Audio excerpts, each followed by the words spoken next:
More Christians are killed for their faith in Nigeria than anywhere else in the world.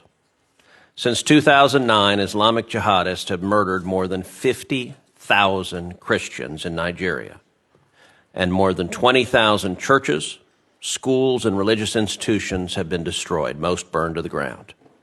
Scores of Christians and several others were kidnapped over Holy Week. Nigerian officials have been, unfortunately, complicit in facilitating these atrocities.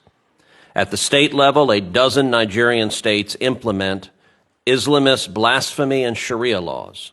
At the federal level, the government looks the other way at Islamist violence. The result is, unsurprisingly, yet more jihadist violence. Last year, I introduced the Nigeria Religious Freedom Accountability Act, which would require placing Nigeria back on the country of particular concern list and impose sanctions on officials involved in enforcing blasphemy and Sharia laws. The U.S. government knows who they are at both the local level and the federal level, and they should be held accountable. I'm sorry to say that Nigerian officials are, at a minimum, in denial of the government's role. In October, several officials, including the Deputy Speaker of the Nigerian House and the Chairman of the House Committee on Foreign Affairs, and a range of anonymous officials linked to the President, directly attacked me for saying that, quote, officials in Nigeria are ignoring or even facilitating the mass murder of Christians by Islamic jihadists.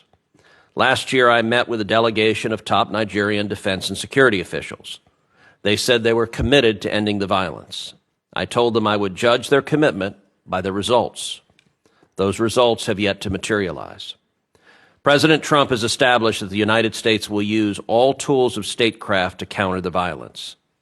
He ordered that Nigeria be added to the CPC list, and in December he ordered the Department of War to target ISIS terrorists in response to their massacre of Christians. I'll note that the Nigerian government said at the time that it welcomed and indeed requested the actions. I find their statements to be somewhere between hypocritical and infuriating. In December, the president said that jihadists had been targeting Christians in Nigeria, quote, at levels not seen for many years and even centuries. What does the situation look like now, several months later, and what can and should the United States do to stop the mass murder of Christians?